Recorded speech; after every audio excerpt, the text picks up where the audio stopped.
Bismillahirrahmanirrahim. Assalamualaikum warahmatullahi wabarakatuh. Bagaimana caranya dokter melakukan pemeriksaan pasien di IGD ya? Dalam hal ini pemeriksaan yang kita maksud adalah menginput rekam medis ya, menginput rekam medis pada saat melakukan pemeriksaan atau setelah melakukan pemeriksaan itu kepada pasien yang ada di IGD ya. Klik tombol masuk ya pada pojok kanan atas untuk login ke dalam aplikasi saudara-saudari ya, untuk dokter ya. Isi dengan nama pengguna saudara-saudari, kemudian kata sandi ya, 1 2 3 4. Kata sandi saudara-saudara sekalian. Kemudian klik tombol masuk yang warna biru ya. Klik. Ya. Berarti saya sebagai dokter Isra Namal, yaitu ada notifikasi ya, ada notifikasi pemberitahuan apabila terjadi sesuatu yang berkaitan dengan saya. Kita akan buka notifikasi dulu ya. Ya. Di sini ada tertulis Anda dijadikan sebagai DPJP ya. Berarti 14 menit lalu saya dijadikan DPJP oleh akun yang menjadikan saya DPJP adalah Sari Fitriani AMD Case ya. Seperti itu. Nah, kita langsung menuju ke ruangan IGD. Di sini kan saya nggak bertugas di IGD ya. Tetapi sebagai dokter, dia bisa melakukan pemeriksaan kepada pasien di ruangan mana saja ya. Karena dia adalah dokter. Sehingga sekali-sekali bisa saja ditugaskan ke sana. Oleh karenanya dalam sistem aplikasi yang kami terapkan adalah dokter dapat melakukan pemeriksaan di ruangan mana saja. Oleh karenanya, kita langsung menuju kepada ruang IGD ya. Kita cari ruang IGD, instalasi gawat darurat. Kemudian kita klik ya. Kita klik ruangan IGD ini, kita klik ya. Dan di sini sudah ada ikon ya. Ikon-ikon pemeriksaan oleh dokter ini, ada ikon ini ya. Ikon pemeriksaan ini. Nah, kita bisa klik ya. Klik misalkan saya dokter yang ingin melakukan pemeriksaan terhadap Yuni Melati ya. Maka saya langsung klik tombol yang ada di sini ya. Klik tombol yang ada di sini. Iya, saya klik. Sebelumnya saya jelaskan dulu kepada Bapak Ibu dokter. Tanda-tanda ini adalah ada warna di nomor ini, ada warna merah, kuning, kemudian merah juga. Ini adalah skala prioritas yang secara otomatis muncul di sini ketika lembaran triase diisi oleh perawat atau dokter ya. Ketika skala prioritasnya ditentukan di dalam lembar triase, maka secara otomatis warna ini muncul di sini. Ada juga nanti warna hijau, kemudian ada juga warna hitam ketika pasiennya meninggal dunia sebelum tiba di rumah sakit misalkan ya. Kenapa kita taruh tanda warna-warna ini di sini? Ini agar memudahkan para medis maupun dokter untuk melihat pasien pada saat masuk di IGD, langsung bisa melihat bahwa pasien ini prioritas, pasien ini P2, prioritas 2, pasien ini prioritas 1, pasien ini P0, P2, P3 begitu ya. Nah, kayak ini ya. P1, P2, kemudian P3, kemudian ada juga P0 ya, P0 pasien meninggal ya. Yang nanti warnanya di sini hitam ya. Di sini juga ada penjelasannya ya, P1, P2, P1 ya. Warnanya saya kira kalau dari segi warna juga sudah langsung menandakan kepada para medis maupun dokter bahwa pasien ini skala prioritasnya apa ya. Merah artinya prioritas 1, kuning P2, kemudian hijau P3, dan hitam adalah P0 ya. Jadi kalau lembar triase, makanya Bapak Ibu saudara-saudara sekalian harap mengisi lembar triase supaya kita langsung bisa melihat, para medis dan dokter juga langsung bisa melihat skala prioritas yang ada di sini ya.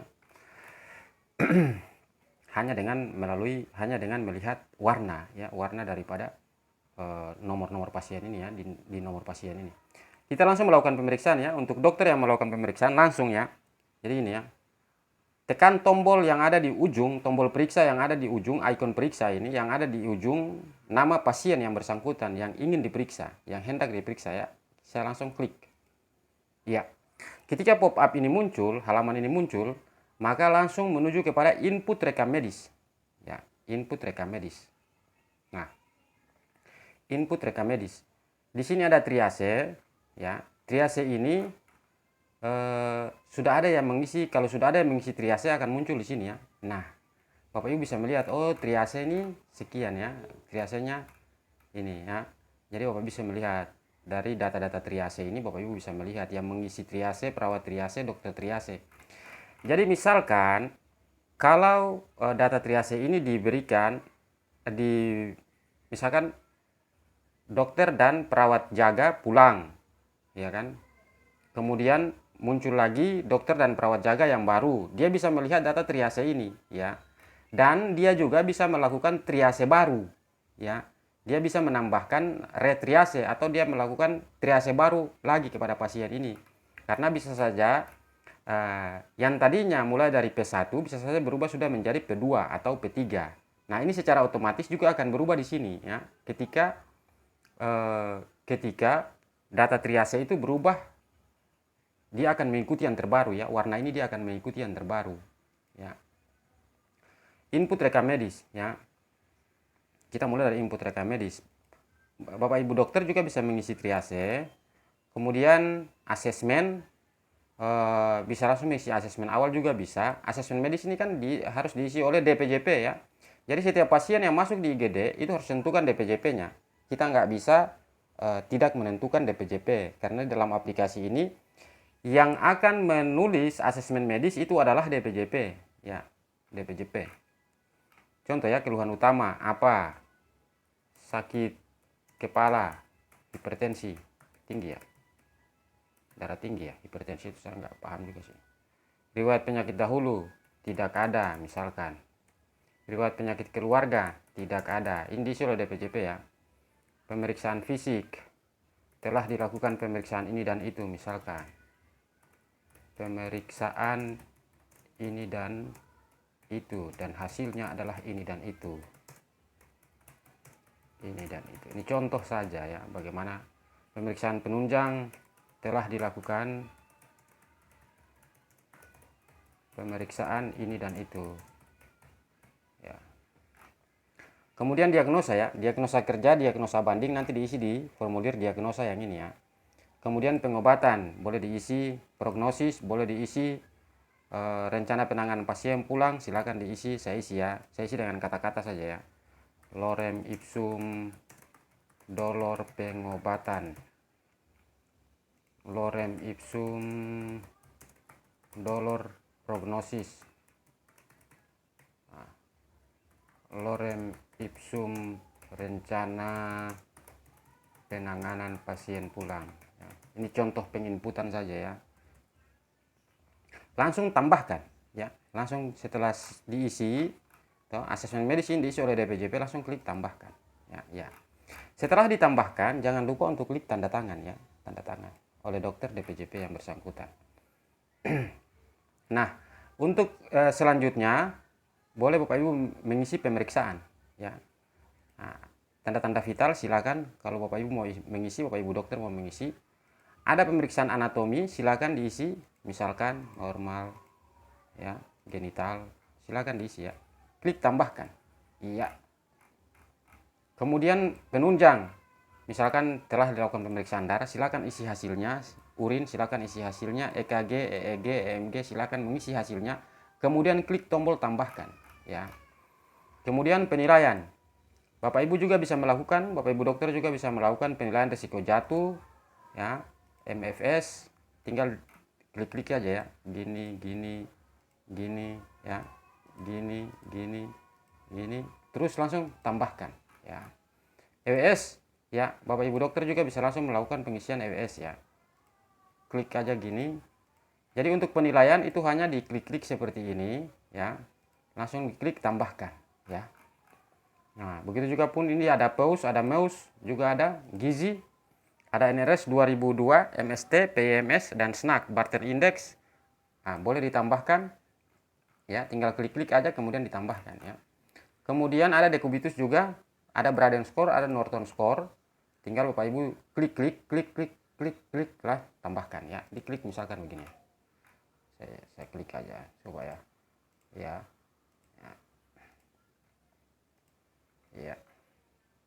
Iya, tambahkan ya.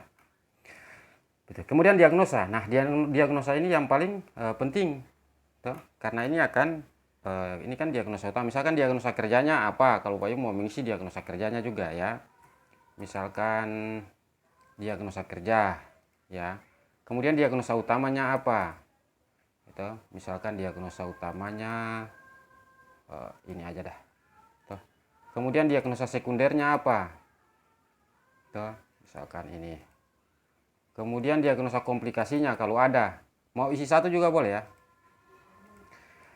Diagnosa bandingnya apa? Kalau mau isi juga boleh. Diagnosa banding ya. Jadi di sini ada 4 klasifikasi diagnosa ya. Yang pertama diagnosa kerja, diagnosa utama, diagnosa sekunder, diagnosa komplikasi, dan diagnosa banding. Ada 5 ya. Ada 5 kategori diagnosanya ya. Kalau ingin menuliskan keterangan diagnosa juga boleh. Misalkan merasa tidak cukup dan ingin melakukan penambahan keterangan, boleh tulis di sini ya kan. Mungkin ada ditemukan sesuatu juga, tulis saja di sini. Setelah ditulis, jangan lupa ditambahkan ya. Itu berarti kita telah melakukan pengisian diagnosa ya, diagnosa kepada pasien ini. Ingat bahwa diagnosa ini akan dikirim juga ke aplikasi Satu Sehat ya. Dan di dalam aplikasi saudara-saudara sekalian, kami sudah menyiapkan 18.000 jenis penyakit ya. Jenis penyakit dengan ICD 10-nya. Jadi Bapak Ibu hanya tinggal klik kode ICD, bisa juga klik kode, bisa juga klik ininya malaria, misalkan ada di sini malarianya. Tapi cuma hanya saja ini dia masih bahasa Inggris ya.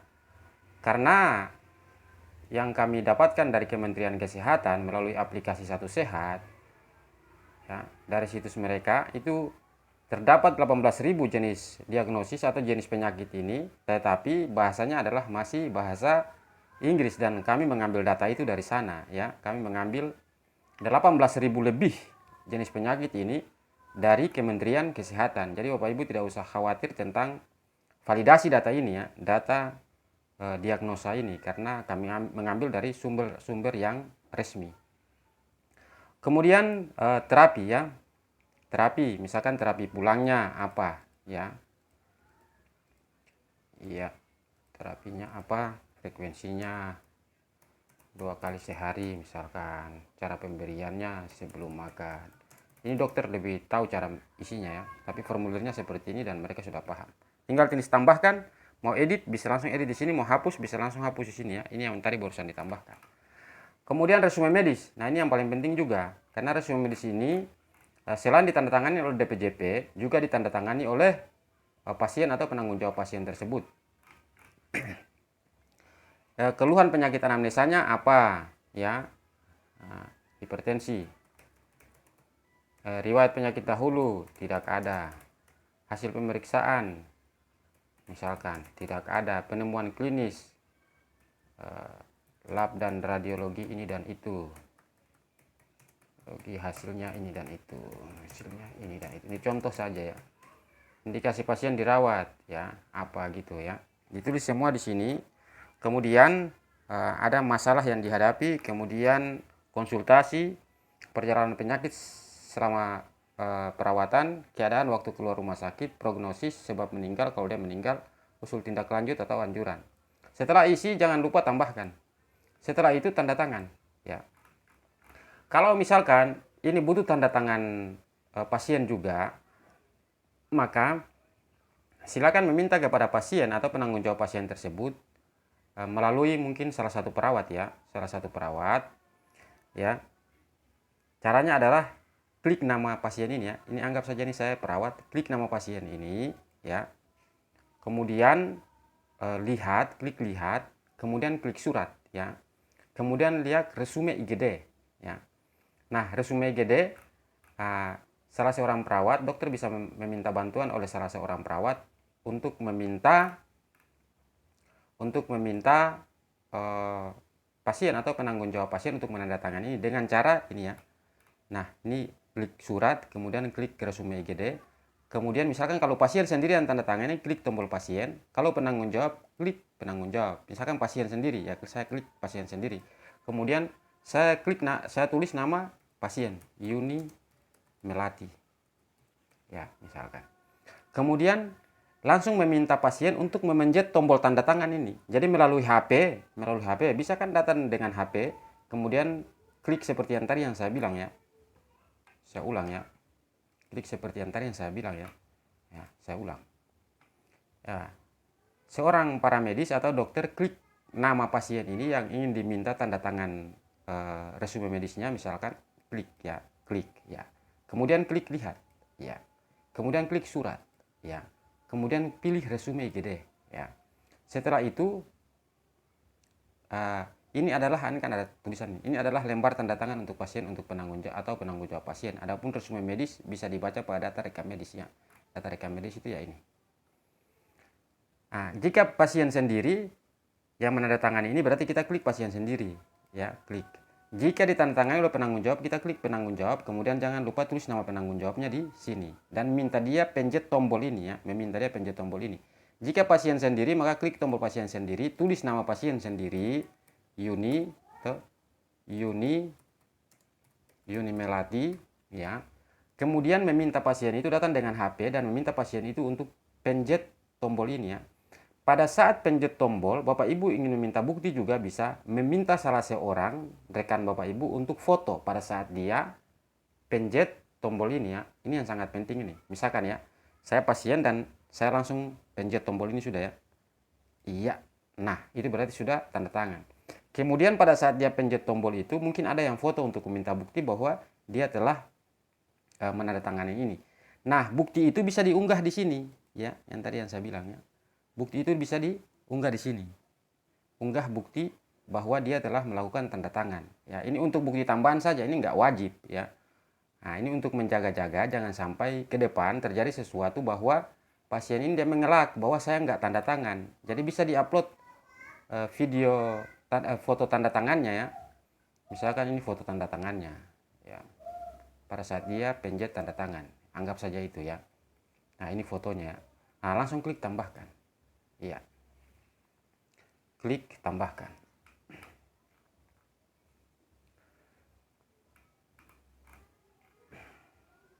Iya. Maka secara otomatis kita bisa pada saat berhasil kita bisa melihat di sini ya. Ini. Ya. Data tanda tangan ya. Pasien atau penanggung jawab pasien Yuni Melati. Saksi Dr. Isra Namal. Saksi ini maksudnya apa? Proses tanda tangan ini dilakukan di akun saya. Ya, saya yang datang ke dia ke sana, datang ke pasien itu dan suruh dia menandatangani. Ditandatangani pada tanggal 19 Mei 2024 jam 20.40 waktu Indonesia Timur. Saksi yang mengunggah bukti juga saya ya. Bukti ini bisa dilihat. Klik itu ya, klik yang tadi ya, klik ini ya. Klik dan kita bisa langsung melihat bukti. Anggap saja ini bukti ya, bukti dia sedang menandatangani. Nah, itu verifikasinya. Dan bagaimana tanda tangannya itu kita bisa lihat di sini ya, di resume medis ini. Iya. Nah, ini Melati. Ini kan tanda tangannya sudah ada jam 20.40 waktu Indonesia Timur ya. Pasien sendiri, maka tulis pasien sendiri di sini ya. Seperti itu ya. Jika misalkan salah, ternyata mau ubah lagi, ya ini harus suruh admin yang mengubah. Di sini akan ada tombol hapus ya. Data seluruhnya ini akan dihapus dan tanda tangan akan diulang satu demi satu. Pasien maupun dokter ya, akan diulang semuanya. Kemudian itu untuk surat ya, berarti resume medis dia sudah ditandatangani ya, resume medis sudah ditandatangani dokter DPJP dan pasien yang menandatangani resume medis ya. Kita kembali ke yang tadi untuk pemeriksaan selanjutnya IGD ya. Ini ya, iya. Kemudian misalkan diagnosa terapi ya, ini terapi obat. Kemudian ini resume medis ya, dokumen lain sudah ya, kalau ada dokumen lain silakan diupload. Ini layanan medis ya. Kemudian layanan medis. Nah, di layanan medis ini kan pada saat pasien masuk, tindakan dokter apa saja yang dilakukan oleh dokter, silakan dokter yang mengisi ya. Ini perawat dia nggak mengisi. Misalkan saya isi aja ya. Tindakan dokter yang dilakukan oleh dokter adalah ini ya. Langsung ditambahkan ya, tambahkan. Iya. Mau ditambahkan lagi, misalkan dalam beberapa jam berikutnya ternyata ada tindakan lain lagi ya, tinggal diklik lagi ya. Ya. Iya. Nah, terus tambahkan, klik tombol tambahkan. Iya. Seperti itu ya. Mau hapus ini ya. Jangan sampai ini salah, hapus ya. Ingat bahwa tindakan dokter ini wajib diisi oleh dokter dan harus diisi. Kenapa? Karena ini berkaitan dengan harga. Tindakan-tindakan ini kan ada dalam perda, ya. Perda. Nah, dan sudah berkaitan dengan, dan dia langsung dengan harganya, dan ini kode ICD 9-nya, ya. Ini kode ICD 9-nya. Setiap tindakan dokter sudah otomatis dengan kode ICD 9-nya jika Bapak Ibu mengisi kode ICD 9 itu dalam master data Bapak Ibu, ya. Di dalam aplikasi. Kemudian resep obat. Nah, ini yang paling penting. Biasanya kan kalau di dalam di IGD itu kan kita meminta obat, ya harus standby juga, ya. Apoteker IGD, apotek IGD juga harus standby. Jadi pada saat dokter dia meminta obat atau dia minta obat ke IGD, langsung pilih apotek IGD, kemudian cari obat, ya. Obat apa saja yang ada di situ langsung dimintakan, ya, diminta, ya, klik. Kemudian kalau mau ini aturan pakai silakan, tuh. Kalau mau keterangan tambahan kepada apoteker juga boleh, silakan. Misalkan obatnya dicampur apa dan sebagainya, dan kemudian cara pemberiannya kayak gimana. Nah, itu langsung ditulis di sini, ya. Ditulis di sini, ya. Ya. Kemudian langsung kirim, ya. Nah, secara otomatis pihak apoteker sudah mendapat notifikasi dan perawat bisa dimintakan ke apoteker untuk datang mengambil obat tersebut, ya, dan diberikan kepada pasien. Mau ditambahkan lagi, ya tinggal langsung ditambahkan lagi. Ingat, ya, jangan salah pilih IGD, ya. Jangan salah memilih apotik, ya, salah menentukan apotik. Ini kan ada biasa ada apotik IGD, apotik rawat jalan, ada apotik rawat inap. Kalau pasien di IGD, ya klik ya apotik IGD, ya. Kemudian mau obat lain lagi, ya tinggal ditambahkan, ya. Milih obat lain lagi, tinggal ditambahkan, kirim lagi, ya, seperti itu. Nah, ini untuk pengiriman pasien ke ruang operasi, ya, jika pasien mau ke ruang operasi. Kemudian laboratorium. Ya, ini jika pasien dimintakan pemeriksaan laboratorium, misalkan mau melakukan pemeriksaan sperma, tuh, ya, atau ini BTA, ya, langsung diklik seperti itu, langsung dikirim, ya. Nah, mau pemeriksaan radiologi lagi, ya, langsung dikirim, ya, kirim, tek, radiologi. Mau meminta darah, ya, langsung dikirim, ya. Nah, seperti itu. Mau tambah layanan lain, ya tinggal ditambahkan. Mungkin penggunaan apa? Penggunaan Alkes B mungkin 50.000. Langsung klik tambahkan. Ya, langsung klik tambahkan aja. Oke. Kemudian kalau layanan medis ini ditambahkan oleh orang yang bertugas di sini, ya. Makanya tadi ada dibilang telah dipindah ke ruangan lain itu. Jadi hanya bisa ditambahkan oleh staf yang bertugas di IGD, ya. Kalau ditambahkan oleh dokter yang tidak bertugas di sini nggak bisa, ya, untuk ini. Ya. Oke. Nah, seluruh biaya pasien itu bisa dilihat di sini, ya. Kita sudah bisa mengkalkulasi biaya pasiennya di sini, ya. Nah, biaya pasiennya di sini. Segala sesuatu yang diinput di layanan medis ada pada biaya pasien. Segala sesuatu yang input di rekam medis ada pada data rekam medis. Ya. Kalau pasien sudah selesai melakukan pemeriksaan semuanya, ya, sudah selesai melakukan pemeriksaan laboratorium, sudah selesai melakukan pemeriksaan radiologi, darah telah diproses, obat telah diproses, dan pasien ini sudah mau pulang. Ini yang harus dilakukan oleh DPJP, ya. Nah, dokter DPJP klik tombol aksi yang ada di sini dan klik tombol selesai dirawat, ya, selesai. Adapun jika pasien itu mau dijadikan rawat inap dari IGD, maka tinggal klik tombol inap, pilih ruangan, ya, langsung dijadikan sebagai rawat inap. Pasien yang telah dijadikan rawat inap nggak bisa kembali lagi di IGD, nggak bisa, ya. Jadi diperhatikan secara matang, jangan sampai salah klik, ya, seperti itu. Nah, ini untuk mau mengganti DPJP, mungkin Pak Isra Namal sedang berangkat ke Jakarta atau kemana, bisa diganti di sini, ya. Jadi bisa diganti di sini seperti itu. Saya kira sampai di sini, ya. Ingat bahwa ini untuk selesai perawatan, ya. Kalau pasien sudah selesai dirawat, klik tombol selesai, dan ini wajib ya. Kalau pasien sudah selesai dirawat, harus ditentukan di sini ya. Harus ditentukan sini, harus klik tombol ini, karena tombol ini akan mengirimkan ke kasir, dan kasir akan mengkalkulasi seluruh biayanya. Kalau nggak klik tombol ini, kasir nggak tahu biaya medisnya berapa ya. Dan ini akan menentukan juga bahwa dia melakukan perawatan itu berapa jam. Cara keluar, diizinkan pulang, misalkan kondisi keluar, perbaikan, ya langsung klik selesai dirawat ya, seperti itu.